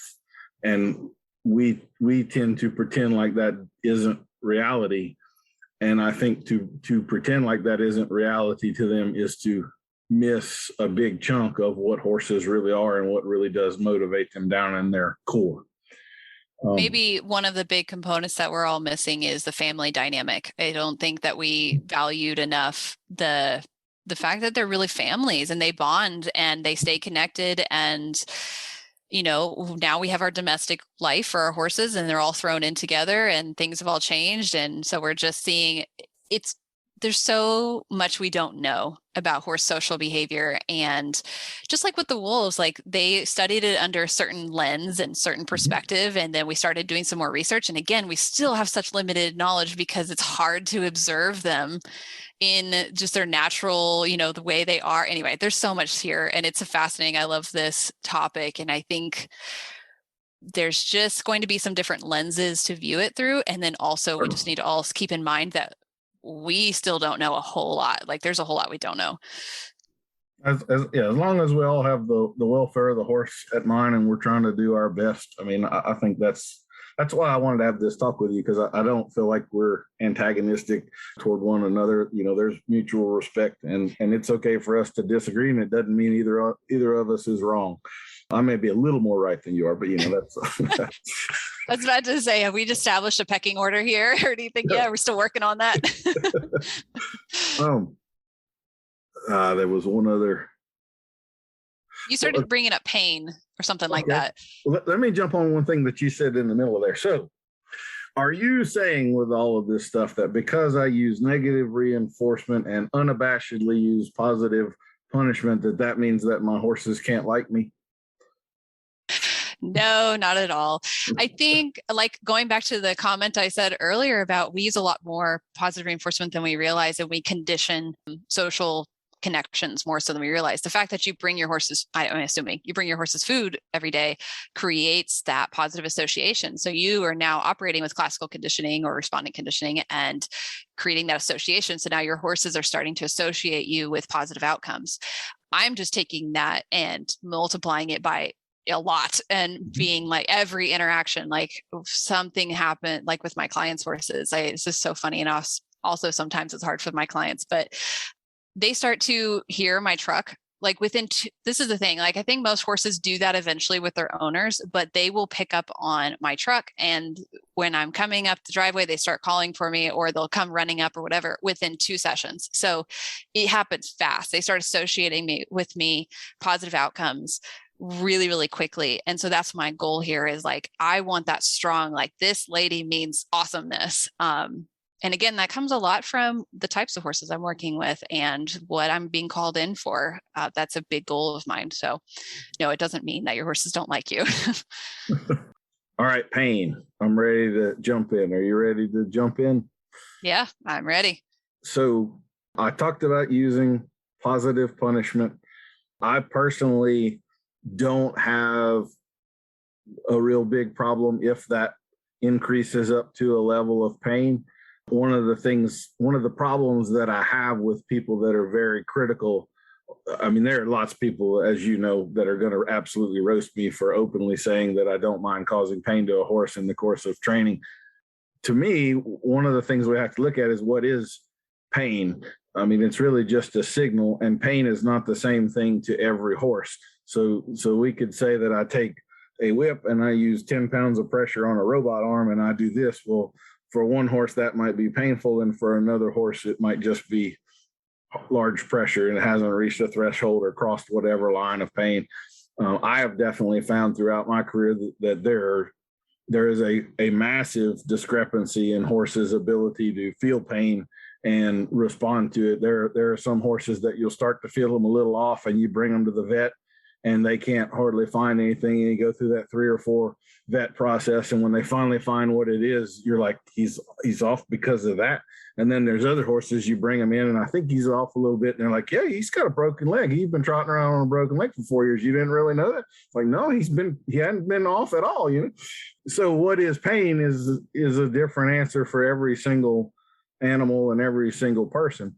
The other part of that, I use the example, and look, I'm not saying that I'm a sadist here. I'm not happy to cause pain. You know, I'm just, if I need to escalate to a certain point to get the reaction, and I find, again, like with the premeditation I was describing earlier, I'm doing that from a cerebral place, not an emotional place. I don't feel like, I think that's where the line of abuse will get crossed, when it becomes, I'm mad and I'm going to show this sucker what's going, you know, that's when we've crossed the line we don't need to cross. But I always find if I will escalate to whatever point I need to, and kind of like the horse chooses the motivation, the horse chooses the pressure. That's really not in my hands at all. And that's why I feel like it's a moral thing. I'm not, you know, I'm just going to go a 4, a 5, a 6, a 7 until the response is there. And then I'm going to back off immediately with good timing. And if I'll do that, then the next time instead of going to a 7, I'm going to go to a 6, and they're going to respond, and they're going to get, that's the process of sensitizing. Basically, all I'm talking about is where we shifted on the scale. And to me, if the principle is valid here on the scale, then the principle is also valid here on the scale, and here on the scale, and there on the scale. And the example that I use is that veterinarians, nobody would look at veterinarians as bad, a negative connotation, right? Veterinarians purposefully cause pain to horses all day long. Every time they stick them with a needle, they're drawing blood for this, they're palpating that. All they do is hurt horses all day long.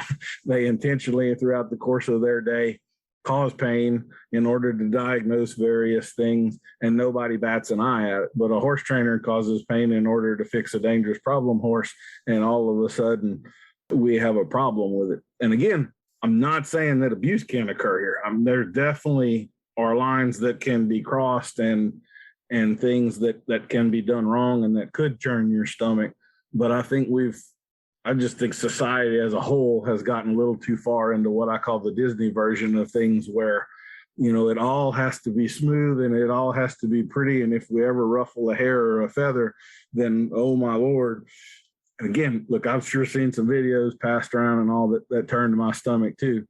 But then I've seen some people kind of crucified on the internet, and I'm watching the video and I'm going like, that is not what y'all are describing that to be at all. That wasn't, you know, and unfortunately the judge and jury tend to be people that don't have the experience to really have a strong opinion on the subject. So that's my spiel on pain. Now you can go ahead and whip me with a whip now or whatever. No. I'm actually going to pause and stop my camera for just a second. Okay. You're back. Okay. I thought you were doing a runner on me. I said, she's gone. She's not there. I didn't use my safe word. And let me say here, again, I'm taking no joy. I'm not like hoping I get to cause pain to this horse. No. I don't hit a point at which this is going poorly and I'm going to stop. And I know if I do that, this is going to be a bigger problem tomorrow. I'm okay with, you know. I think this is multifaceted, because going back to kind of those frameworks that I work under, my goal is to create as pleasant of an experience as possible for the horse, to create that conditioning, to create that association with me and our interactions, especially when you're dealing with a lot of fear or past negative associations, things like that. It doesn't really help me to add to that. I want them to start to trust me and trust that being with me, interacting with me is going to result in those pleasant outcomes. I, use the example of the vets. One thing I want to bring up, and I, of course, love my vets. I don't know how they do their job. I have a tremendous amount of respect for them.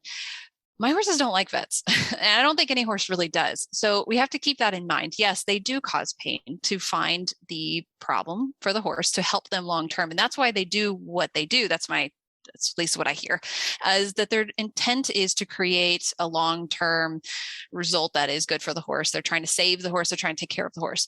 They're not trying, though, to interact with that horse on a daily basis and create that relationship with them. They're just there to do their job and then to allow then for that horse to go home with their owner or caregiver, or whatever, and to continue to have that good relationship and be able to enjoy life together. So we have to keep that in mind, that yes, while they are well-intended and have these, we need them, they're necessary, this is really important, they do cause pain, it often comes at a sacrifice. They don't have those same relationships with the horses that we want to have with our horses. So we need to keep that in mind. I'm not saying that there will never be a situation where you cause your horse pain or discomfort. I help a lot of people where, their horse had a severe injury. They had to do a lot of medical procedures. And then what starts to happen is the horse doesn't want to be caught anymore. The horse doesn't want to have their feet interacted with anymore because they had a bad abscess, on and on and on. So we have to do a bunch of relationship repairing, and we have to recreate positive associations or pleasant associations with having their feet handled, with having just medical care in general. This is where cooperative care comes in play. So, well, I'm not going to say that you're abusive or it's terrible if ever you cause your horse pain, because sometimes it is medically necessary. It is never my goal or intention to cause that if I can avoid it. And this is where it goes back to that framework. I will do everything in my power to create a different setup, to strategize, to have a shaping plan, to set my criteria different, to look at their wellness, like all of this stuff, all these steps that I'll go through first before I even consider intentionally causing pain to get the result that I'm looking for, just because I don't need to. And that kind of could come off wrong, but it's tricky waters to navigate. It's tricky waters, and this is going to come from. I just want everybody to keep. Needs to happen, though. I mean, yes. This is there. It has gone way too. It's like a pendulum shift. There was the 1970s and the 80s where you could take a pleasure horse and tie his head to a rafter with his front feet off of the ground, and nobody would dot an I. Yeah. But it's shifted too far the other way now. I think where people kind of lose their minds over nothing. So. I'm going to say what I'm going to say. I'm going to put this kind of caveat here. I am not saying that anybody who does anything differently than I do is bad or wrong or a bad trainer or whatever. I have all the respect in the world for horse trainers. I feel like we're all out there just doing our best and just trying to meet everybody's needs. We're dealing with a lot of stress and a lot of people and different variables and different horses coming from different backgrounds. And we have timelines and we usually have restricted income. It is a hard job. We're all out there doing a very hard job. So everybody needs to educate themselves to the best of their ability and just educate themselves as much as they can and then operate on that information to the best of their ability. My interpretation of my education and my experience is that I have a lot of options that I can utilize that are very effective and have been successful in helping horses overcome very dangerous behaviors or just everyday behaviors that make it so that my horses can be safe around people and in life and enjoy their domesticated life and can do everything that other horses can do. My farrier is constantly raving about how my horses are the best horses she's ever worked on. And my vets are all very impressed with my horses. So the end goal is the same. The intention is the same.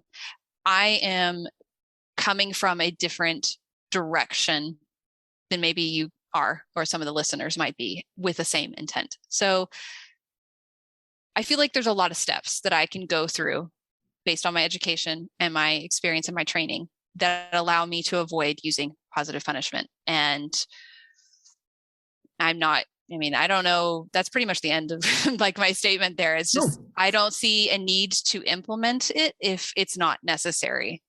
And I'm not going to say there's never going to be a day. It might show up. Never say never kind of thing. Yeah, but that to me is the crux of what it comes down to is the how much time and going out of your way are you willing to trade to avoid this? So how distasteful do you find this so that you're motivated enough to go through all of this trouble to avoid doing this? And I think find this less distasteful. And so I'm not going to go super far out of my way. If I know I can just pull out this tool, use it, and move on down the road.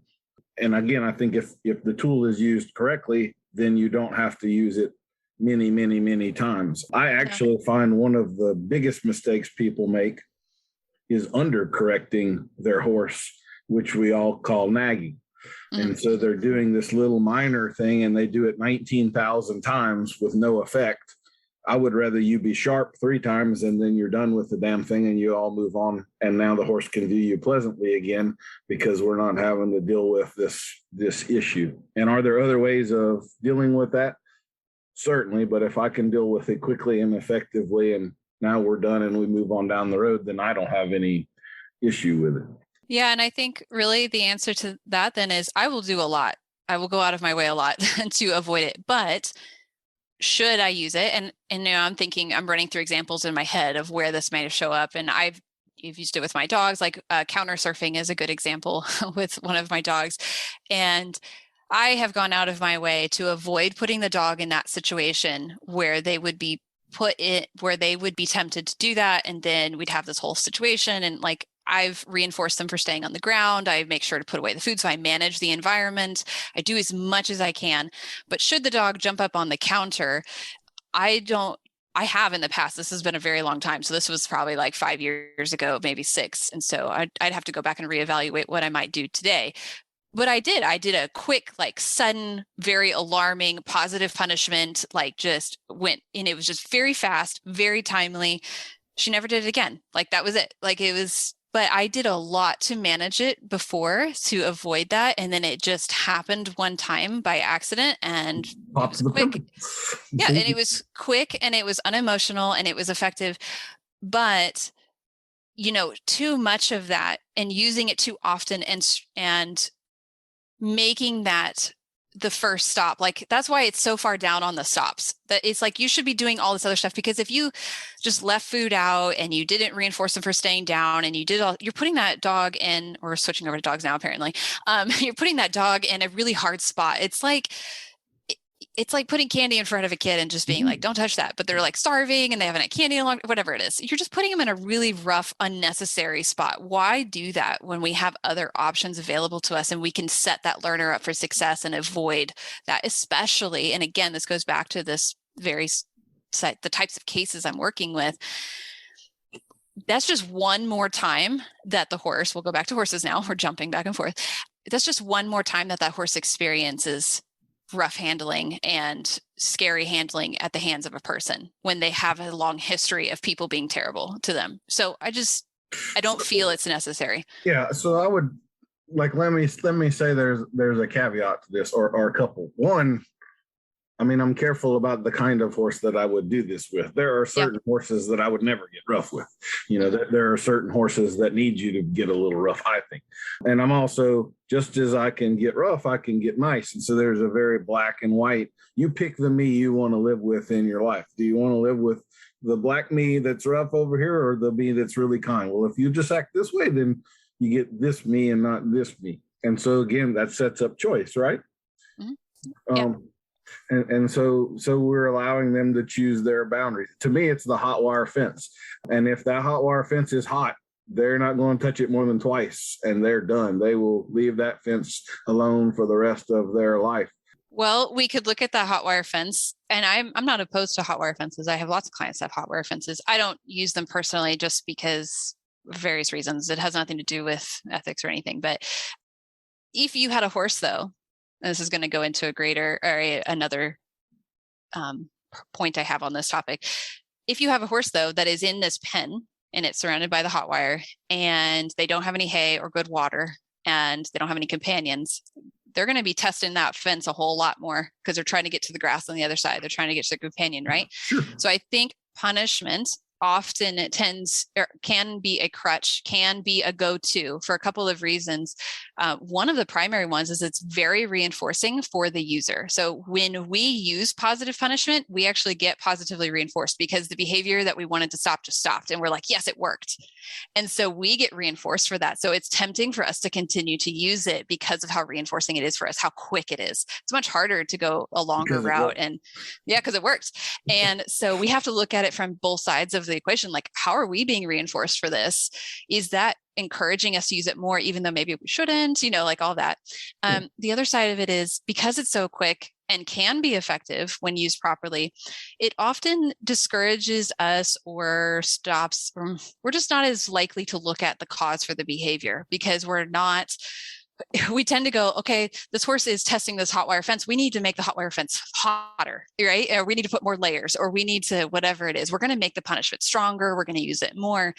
We're not stopping and going, maybe they need more hay. Maybe they want the companion. Maybe, all of this other stuff. Same thing in our training. Why is your horse biting you? Why are they rearing? Why are they kicking out? I want people to stop first and be like, why are they doing this before we go to punishment? So that's where, sure. There's just so many stops. There's so many levels there. Yeah. So I guess I'm just as I would be leery of a very novice horse person beginning to feed treats and stuff. The reason I'm leery of it is because I don't feel like they have the timing, the experience reading the horse and so forth. And so I think they're more likely to get themselves into trouble. Whereas if they went to someone like you, then they would have good guidance and could probably do it in a way where, of course, they're still going to make mistakes, and their 10th one is going to be way better than their first one was, right? And so forth. I kind of feel like that's the same sort of thing where you're talking about poorly used punishment and a person who is just oblivious to a whole lot of things going on. Well, I don't feel like that's me. I don't. A lot of the things you've talked about, like I tend to keep horses in paddocks or large pastures. I've got one that's about 4 acres where I'll keep some colts that I'm starting in, and we've got some 1/4 acre paddocks. I rarely keep a horse in a stall. I actually view a stall as something you have to break a horse to. So like my demo horses that are coming up, they have to spend some time in the stalls here because it's just the nature of when we're on the road. They're going to have to spend some time in the stalls. So, but the typical deal of a horse lives in a stall for 23 hours a day, and then I pull him out and go ride him for a little while.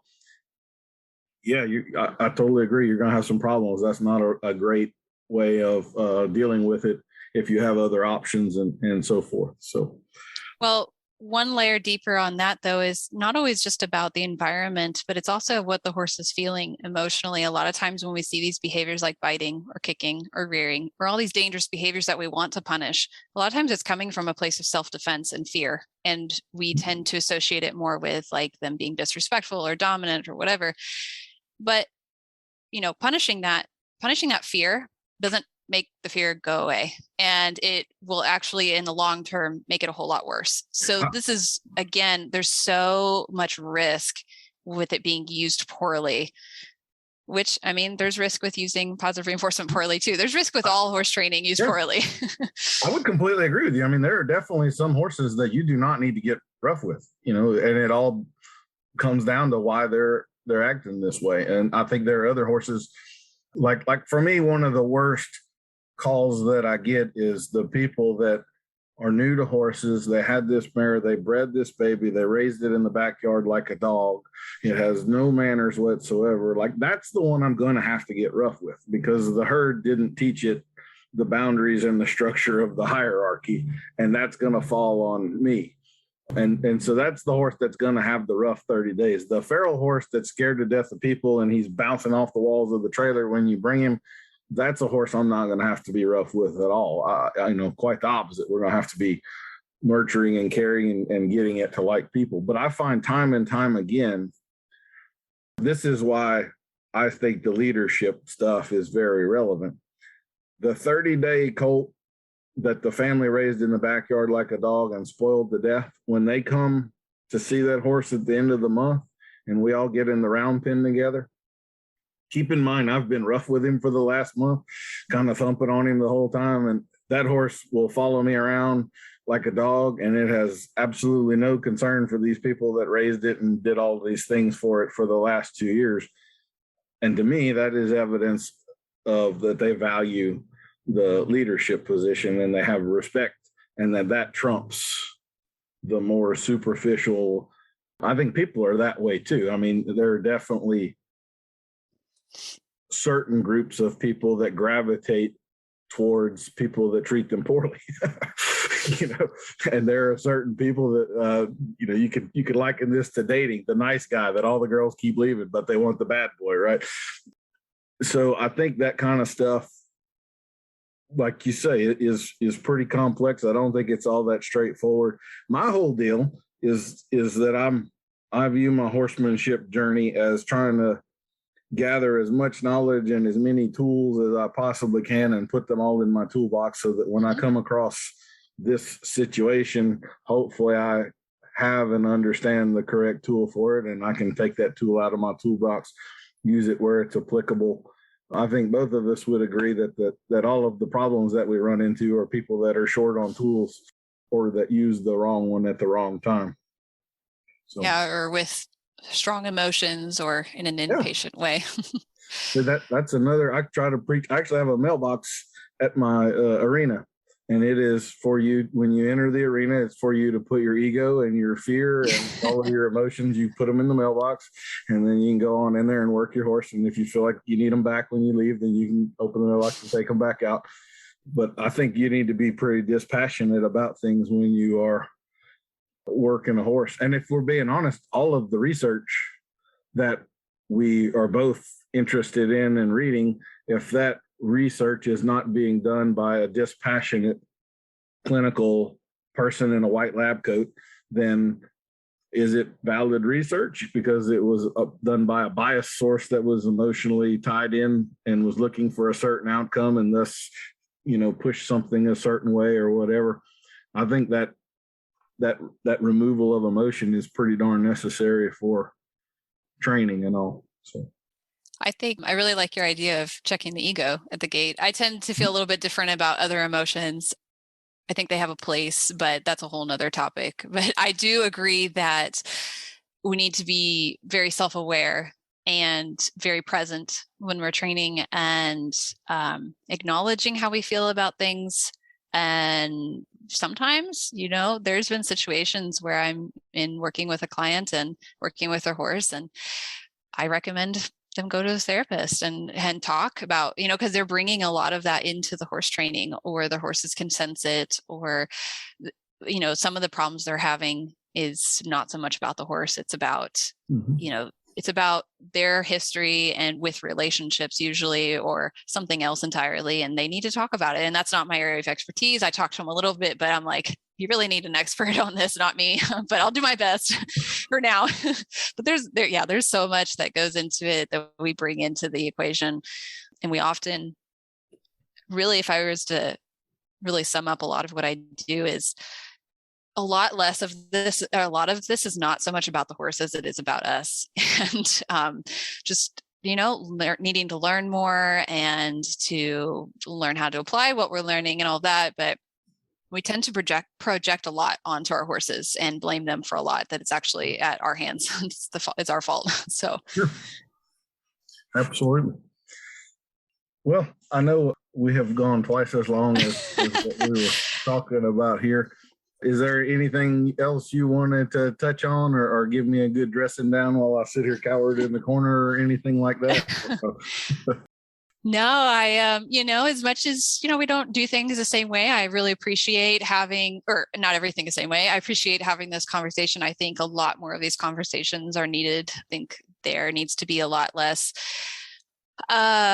just taking sides and polarization. And, just because I do something one way doesn't mean I'm anti the other way. It's just that I've learned that this is what works for me and my clients, and this is what I do, and this is what I teach. And if you want to learn something else, then here's my recommendation for who to go to. I have trainers that I refer people to all the time because they're not exactly lining up with what I want to do, or they have different goals or whatever. Like examples, I'm not a riding instructor. So if you want to go show and do that, then you need to go to a riding instructor. So I think that there's space for us all. And I think that if we can continue to really focus on supporting our horses and putting their needs up there and in priority and taking care of them and supporting them how they need, then they're very capable of reciprocating like what we want from them. It's usually all our problems arise from not considering the horse enough as an individual and their species. And so anyway, I appreciate everybody who's listening to this episode, and I appreciate having this conversation. I am more than happy to chat with anybody about any questions they have, do more of these kinds of conversations, no matter where you're coming from, what background. If anybody's interested in learning more about how to implement positive reinforcement, even if it's just on the side. I have many students that do it kind of on the side, doing different things, or they're just working on one very specific behavior. Maybe they have a horse that's afraid of having their hoof soaked now because of an abscess or something like that. You can use it just for that. Like, so there's so much room to explore with it on a small scale and then expand if you want. You can always reach out to me through my website. So yeah. Absolutely. And again, we'll have links to all of that stuff in the show notes. So well, perfect. Adele, thank you very much for coming on. I've enjoyed the conversation. Maybe I'll open the door. Maybe in 6 or 8 months we can do this again or something, because there's a whole lot more we could talk about. There's a lot. For a long time here, so. Yeah, there was so much that you even brought up, and I was like, oh, we could dive into that. I'm like, no, let's keep going. Yep. So there's so much. All right. Well, I appreciate it. Thank you. Okay. We'll stay on just a second if you don't mind. And everybody, thank you much. We'll talk to you next time.